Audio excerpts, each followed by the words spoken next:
আপনাদের একটা উদাহরণ দিই আমি। এই মুহূর্তে লক্ষ্মীর ভান্ডার পাচ্ছেন রাকিবুল শেখ, তার পিতার নাম মনসুর শেখ, তার বাড়ি হচ্ছে শিয়ালমারা, পোস্ট হচ্ছে বহরমপুরের রাধারঘাট। অর্থাৎ যে কর্মসূচি মহিলাদের জন্য, সেই কর্মসূচি তো ভেজাল এবং বেনজল ভেরিফিকেশন না থাকার ফলে ঢুকে বসে আছে। আমরা এই ফর্মে অনেকগুলি ক্লজ রেখেছি, খুব সিম্পল, এবং আমরা সহযোগিতা করব। আমরা এই ফর্ম খানিক পরে ওয়েবসাইটে দিয়ে দেব।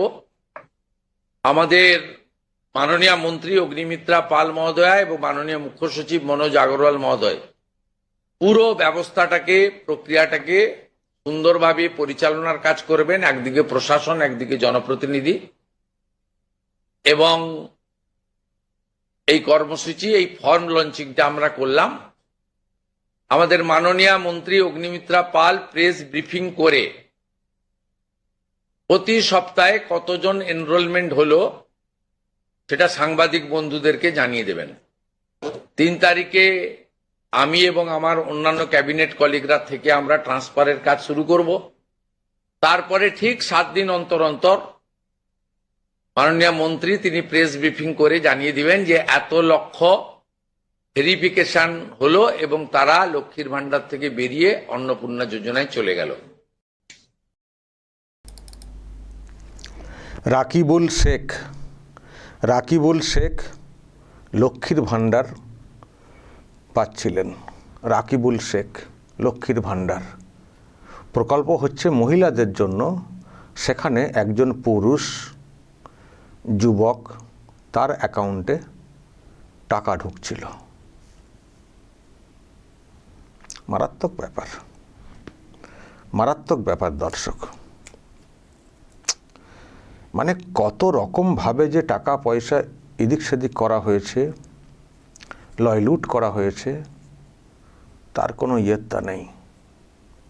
চারিদিকে দেখবেন স্কলারশিপ থেকে শুরু করে নানান যেসব প্রকল্প, সবটা যদি খতিয়ে দেখা হয় না, সব দেখবেন লুট হয়েছে।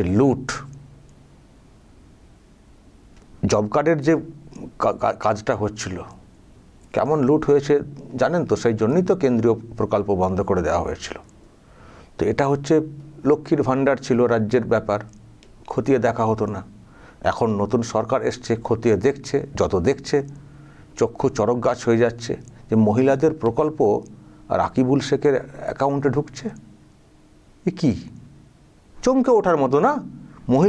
মহিলাদের জন্য প্রকল্প, মহিলাদেরকে স্বনির্ভর করার ইত্যাদি সব বলা হচ্ছিল না, কত কী সব বলা হতো, আর্থিকভাবে সচ্ছল করার অমক তমক। আমার তো দর্শক এটা নিয়ে প্রশ্ন তো অন্য আছে। আমি সবসময় যেটা বলে আসছি, আজও বলবো, যেসব পরিবার সচ্ছল পরিবার, তাদের মহিলাদেরকেও টাকা পয়সা দেওয়াটা উচিত না। এটা কখনো সরকারি পলিসি হতে পারে না যে একটা পরিবার আর্থিকভাবে সচ্ছল, তারাও সরকারি ওই একই অ্যামাউন্টের টাকা তারা পাবেন। এটা হতে পারে না। গরিব মানুষ যারা অসহায়, তাদেরকে আরও বেশি করে দাও, কিন্তু যাদের সচ্ছল পরিবার তাদেরকে দিও না। এটা হচ্ছে আমার নীতি। আর সেখানে দেখুন, মহিলা না, পুরুষদের অ্যাকাউন্টে টাকা ঢুকেছে, পুরুষদের। রাকিবুল শেখ, এটা তো একটা উদাহরণ উনি দিয়েছেন, নিশ্চয়ই এরকম আরও আছে ঠিকঠাক খতিয়ে দেখলে। এক হচ্ছে সব মহিলাদেরকে দেওয়া, যেটা একেবারে অনুচিত। 2 হচ্ছে মহিলা বাদ দিয়ে পুরুষদের অ্যাকাউন্টে টাকা ঢোকানো হয়েছে। তো যখন নতুন সরকার সব কিছু দেখছে, চমকে উঠছে, ওঠারই কথা। তো দর্শক, আমি যেটা শুনলাম আজকে, ওনারা অন্নপূর্ণা ভান্ডার, লক্ষ্মীর ভান্ডারের বিকল্প হিসেবে যেটা ওনারা চালু করেছেন, যেহেতু সংকল্পপত্রে প্রকাশ করা হয়েছিল, ফলে সেই কথা তো রাখতেই হবে। আসলে আমি অ্যাকচুয়ালি এই ধরনের ভাতা ইত্যাদি দেওয়ার বিরুদ্ধে, আমি বরাবরই বিরুদ্ধে। মানে বিরুদ্ধে বলতে কি, যারা গরিব মানুষ তাদেরকে দিলে আমার কোনো আপত্তি নেই, কিন্তু সবার জন্য দেওয়ার ক্ষেত্রে আমি কিন্তু বিরুদ্ধে। কিন্তু আপনারা জানেন, এই লক্ষ্মীর ভান্ডারটা এমন একটা করে ফেলেছিল তৃণমূল কংগ্রেস, মহিলাদের একটা বড় অংশকে ওদিকটাতে ঝুঁকে রাখা যাচ্ছিল।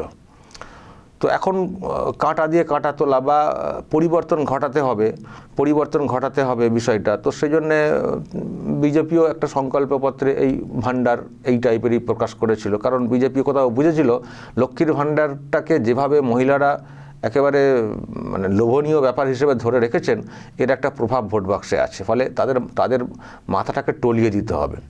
এমন একটা অফার দেব যেন লক্ষ্মীর ভাণ্ডার থেকে মনটা সরে যায়, আমাদের দিকে যেমন চলে আসেন তারা। তো সেই জন্যে তারা ডাবল একটা অফার দিয়ে বসে, ডাবল অফার, যে আমরা 3,000 টাকা করে দেব অন্নপূর্ণা ভাণ্ডার।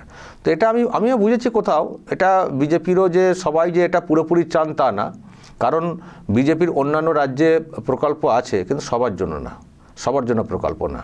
আসলে এখানে এমন করে দেওয়া হয়েছিল, মানে ভিখারি বানিয়ে সামান্য কিছু দিয়ে এমন একটা অবস্থা তৈরি করে দেওয়া হয়েছিল, ফলে এটা মানুষ খাচ্ছিলেন, লক্ষ্মীর ভাণ্ডার খাচ্ছিলেন, মহিলারা খাচ্ছিলেন বিষয়টা।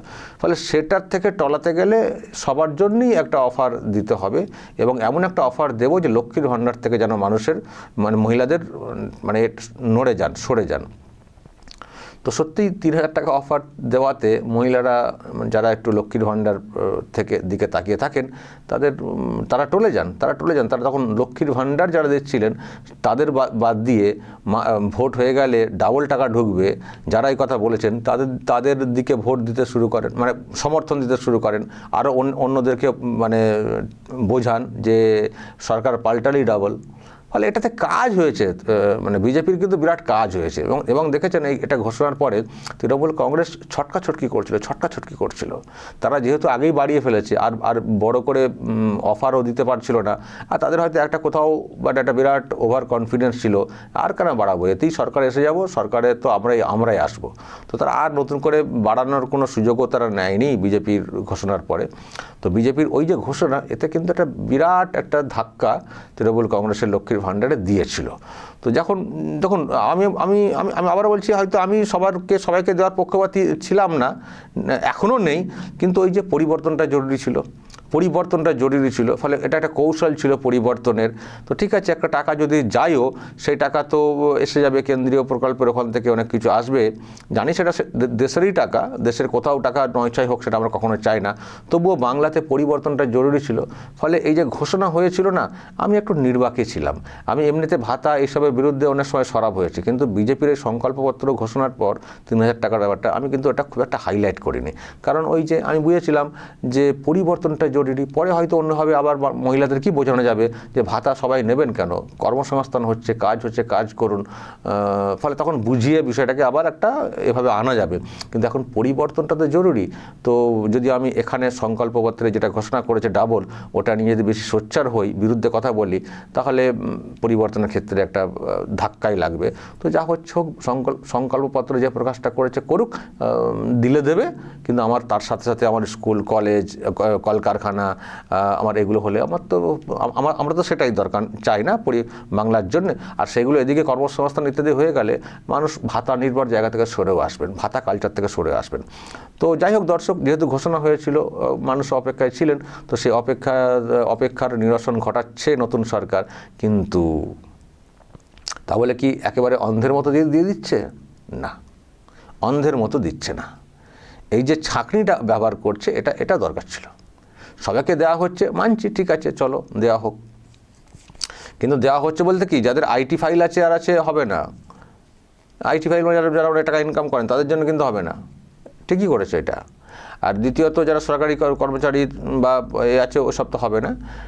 আর তারপরেও এই রাকিবুল শেখ বা আরও অন্য বিদেশি, বাংলাদেশি সবার অ্যাকাউন্টে টাকা ঢুকিয়ে দেওয়া, মৃতদের অ্যাকাউন্টের টাকা অন্যভাবে অন্য দিক দিয়ে নিয়ে নেওয়া, এসব কিন্তু চলবে না। মহিলাদের জন্য প্রোগ্রাম, মহিলাদের অ্যাকাউন্টেই টাকা ঢুকতে হবে, জীবিত দেশীয়, আমাদের দেশের মহিলা হতে হবে। যে ওপার থেকে এসে থেকে গেছেন, একটা কিছু ডকুমেন্ট শো করে দিয়েছেন, ওতে হবে না। পুরো ছাঁকনি করা হচ্ছে। প্রকৃত যারা মানে আমাদের এখানকার ভারতীয়, তাদের জন্যই টাকা, এবং যারা মানে জীবিত আছেন, মানে সব কিছু দেখে ছাঁকনি করে যাচাই করে তবে টাকা, তাতেই দেখবেন কত টাকা বেঁচে যাবে।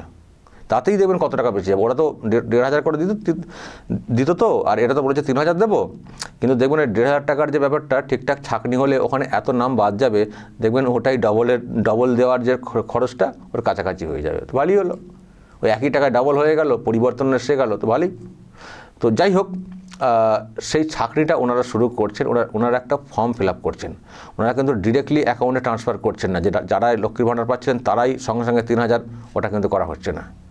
যেটা করা হয়েছে, একটা ফর্ম রিলিজ করা হচ্ছে, অনলাইনে দিয়ে দেওয়া হবে, অফলাইনেও পেয়ে যাবেন, বিডিও অফিস বা এবং শিবিরও হবে, তো সেখানে পেয়ে যাবেন। সেই ফর্মটা ফিল আপ করতে হবে। ফর্ম ফিল আপের পরে ভেরিফিকেশান হবে, জেনুইন কিনা দেখা হবে, ক্রাইটেরিয়া যেসব ক্লজগুলো দেওয়া হচ্ছে সেগুলো দেখা হবে যে ইনি প্রাপক কিনা, পাওয়ার যোগ্যতা আছে কিনা, নাকি ইনকাম ট্যাক্সের উপরে ইনকাম করেন বা সরকারি চাকরি, এসব দেখা হবে। দেখে তারপর কিন্তু তাদের অ্যাকাউন্টে 3,000 টাকা মাসে অন্নপূর্ণা ভাণ্ডারে ঢুকবে। তার আগে পর্যন্ত ওই টাকা ঢুকবে না। যারা ভাবছিলেন যে একেবারে লক্ষ্মী ভাণ্ডার পাচ্ছি মানে সবাই আমরা পেয়ে যাব, এতটা সহজ না। যারা পাচ্ছিলেন, তবে হ্যাঁ একটা কথা বলা আছে, যতদিন না অন্নপূর্ণা ভাণ্ডার চালু হচ্ছে মাসে 3,000, সরকারি যে প্রকল্প চালু ছিল লক্ষ্মীর ভাণ্ডারের 1,500 বা 1,700, ওটা বন্ধ হচ্ছে না, ওটা পেয়ে যাবেন। এবার ওটা থেকে অন্নপূর্ণা ভাণ্ডারে ট্রান্সফার হওয়ার ক্ষেত্রে ফর্মটা ফিল আপ করতে হবে, ভেরিফিকেশন হবে, হলে পেয়ে যাবেন। 90 দিনের একটা সময় রেখেছেন ওনারা, এর মধ্যে পুরো কাজ সব কমপ্লিট করে ফেলবেন। তো ওনারাও দ্রুত গতিতে করবেন বলেছেন। এমএলএদেরকে সহযোগিতা করতে বলা হচ্ছে ফর্ম ফিল আপ ইত্যাদিতে, বিডিও অফিসে তো থাকছেনই, সবাইকে নিয়ে কাজটা হবে খুব দ্রুত গতিতে। মানে ওই ট্রান্সফার যে বিষয়টা, মানে অন্নপূর্ণা ভাণ্ডারের নামটা তোলাটা, কিন্তু যতক্ষণ না নাম উঠছে, লক্ষ্মীর ভাণ্ডার পাচ্ছেন বলেই তারা ডাবল পাবেন এটা না। নাম উঠলে, ভেরিফিকেশনের পর নামটা উঠলে, জেনুইন দেখলে সরকার, কারণ রাকিবুলদের মতো লোকেদের অ্যাকাউন্টে কেন ডাবল টাকা ঢুকিয়ে দেবে, কেন পুরো টাকা ঢোকাবে? তো চেক করতে হবে না, যাকে খুশি। এই যে কত লোক বাংলাদেশ চলে যাচ্ছে ফেরত, রোহিঙ্গা, তারাও ওনাকে বলে গেছে যাওয়ার আগে আমরা লক্ষ্মীর ভাণ্ডার টাকা পেতাম, তো সেই টাকা কোথায় চলে যাবে দেখতে হবে না। হয়তো কেউ বলবেন কেন সঙ্গে সঙ্গে সবাইকে দেওয়া হচ্ছে না, মানে মুড়ি কি নাকি সঙ্গে সঙ্গে দিতে হবে? ছেলে খেলা চেক করা হবে না? তো যেটা এই সরকার করছে, চেক করা হবে এবং ডেটা, পারিবারিক ডেটাও সব ওখানে সংগ্রহ করে রাখা হচ্ছে দর্শক, সেই ডেটা সংগ্রহ করা হবে এবং রেকর্ড রাখা প্রয়োজনও আছে। সব কিছু খতিয়ে দেখে তবেই তো সরকারি টাকা পয়সা দেওয়া উচিত, তাই না? এবং এই রেকর্ড থেকে আরও অনেক কিছু জানাও যাবে এবং সরকারের জানা দরকারও। তো যাই হোক দর্শক, এরকম বলা হয়েছে। তার মানে লক্ষ্মীর ভাণ্ডার বন্ধ হচ্ছে না, টাকা এখন পাবেন, কিন্তু ভেরিফিকেশনের পরে অন্নপূর্ণা ভাণ্ডারের নাম উঠলে বাকি যে টাকা, বর্ধিত টাকা 3,000, সেটা পাবেন। এটা হচ্ছে পরিষ্কার কথা সরকারের। তো সেই মতো করে সরকার এটাকে চালু করেছে এবং টাইম টু টাইম বলা হবে কত নাম মানে যুক্ত হলো অন্নপূর্ণা ভাণ্ডারে ইত্যাদি। তো এই হচ্ছে ব্যাপার। এখন দর্শক একটু খোঁজ দিন তো, এই রাকিবুল শেখ যে ঠিকানা উনি বললেন, একটু ফোন নাম্বার যদি পান, আমার খুব কথা বলার ইচ্ছে আর কি, কথা বলার খুব ইচ্ছে। পাবলিকে আমার কমেন্টে ডিরেক্টলি নাম্বারটা দেবেন না, আমাকে আলাদা করে নাম্বারটা দেবেন, তো আমি একটু কথা বলবো যে তিনি কী করে লক্ষ্মীর ভাণ্ডারে ফর্ম ফিল আপটা করেছিলেন, টাকা পয়সা পাচ্ছিলেন চুপি চুপি। খুব জানার ইচ্ছে। আর এইরকম যদি আরও কেউ থাকে একটু খবর দেবেন দর্শক। সরকারি টাকা তো গায়ে লাগে, সবার টাকা, আমাদের জনগণের টাকা না, এরকম হুটপাট করে লুটপাট হবে, এসব তো চলতে পারে না, বুঝতে পারছেন? রন্ধে দুর্নীতি, পুরো সব টাকা দেনা করেছেন আর এইভাবে সব লুট হয়েছে।